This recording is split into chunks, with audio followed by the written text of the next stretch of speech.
All right, Rich Fields is here with a look at the weather, and we're looking at winds. We have been the past couple of days, and this is a segment we like to just kind of unofficial Rich's Weather School. We came up with a jingle during the commercial break. We're putting that out there. We want the executive producer, Rick Brown, to He's going to come up with a graphic and a little jingle. I see a jingle and a graphic. With you in a cap and gown and a stick at the board. Okay. It says Rich's Weather School. Oh, boy. That's just going to chew up time. That's all that's going to do.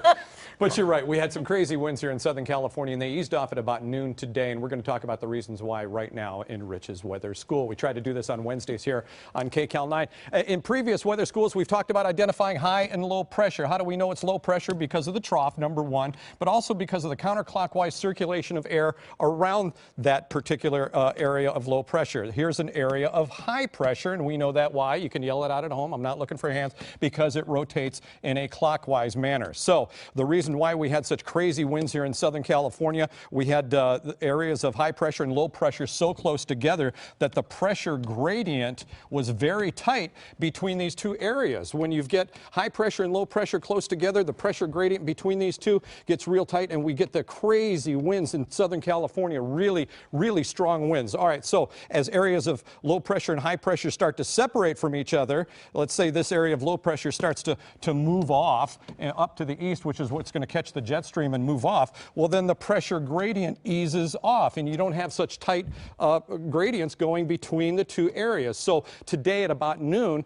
this area of low pressure started to move off. This area of high pressure started to move up to the north, and the pressure gradient weakened a little bit. So we got a nice weakening of the winds here in Southern California, and it's going to stay nice right on through the Easter weekend. All right, take a look at this graphic on the screen right now. This is our forecast map, and it shows you exactly what I was just talking about. Area of low pressure exiting on off to the east, area of high pressure right about underneath where that iPhone's at right now. It will disappear in any second. There's the high right there. So as the low moves off, high pressure is allowed to build back in, and you can see the contour lines, how far away they're spread. When they're closer together, when you see this map in the future and they're so close together, you know that the pressure gradient force is tightening up, and we're going to see some very gusty winds. So over the course of the next couple of days, our ridge of high pressure is going to stay in place, blocking ridge of high pressure. Why is it a blocking ridge of high pressure? Because it's blocking all the storms coming out of the Pacific Northwest. El Niño's in full swing.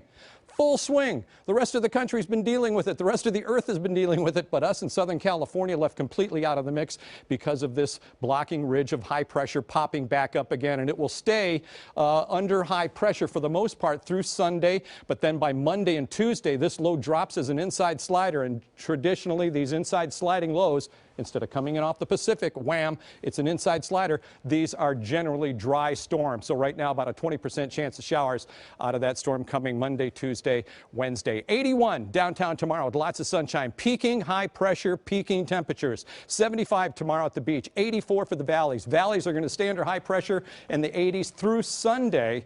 There's your IE numbers, your high desert and your mountains. Inland Empire, 82 tomorrow, 75 for the high deserts, 56 for the mountains.